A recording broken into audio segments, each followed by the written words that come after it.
hati kami yang mau pada sombong ampun sana semua kata semua kata semuanya tapi kadang punya punya tersebut berkata sebenarnya dunia semua kata dan sesuatu itu misalnya tidak hari sesuatu yang hamaran terjadi di sana dia ketamaran kita ni belum ada kita masih ada mana kita harus saya yang menaruh saya kata menaruh galaksinya amat bilonya ada ketika yang bawa sekarang itu mana lagi bawa solusi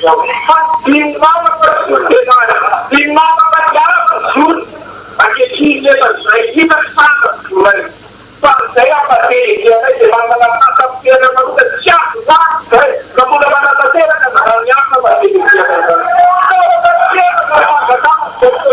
tapi kita yang mengulang mereka kita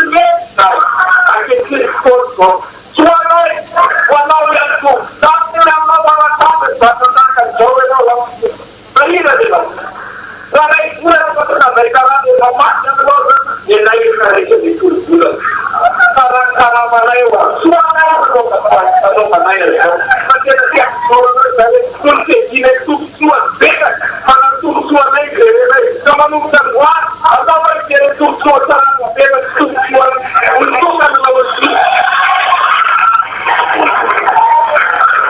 yang bawa tidak mahu masih bergerak masih solusian terhadap hidup kata yang disebut bahwa yang kehilangan anak Indonesia pada perbedaan di saja itu mereka tidak sampai dari bawah-bawah dari aspek dan suara ini cerita kalau saya cerita kalau jangan lupa jangan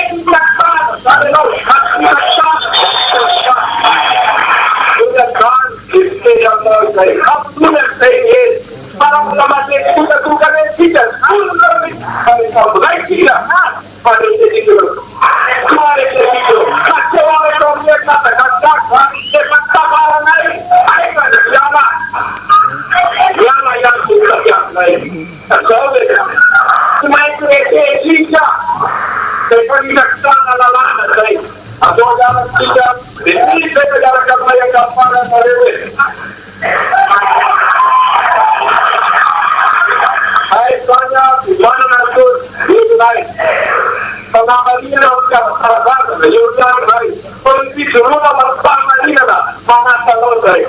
Semua itu sudah lebih. Sama dia tahu itu berapa nak dia tahu baru tahu. Agar dia kita ada baik semua. Jualan lagi dia baik. Baru tak boleh sudah kamu sudah disuruh. Wala dia untung dah malu orang kaya mana itu.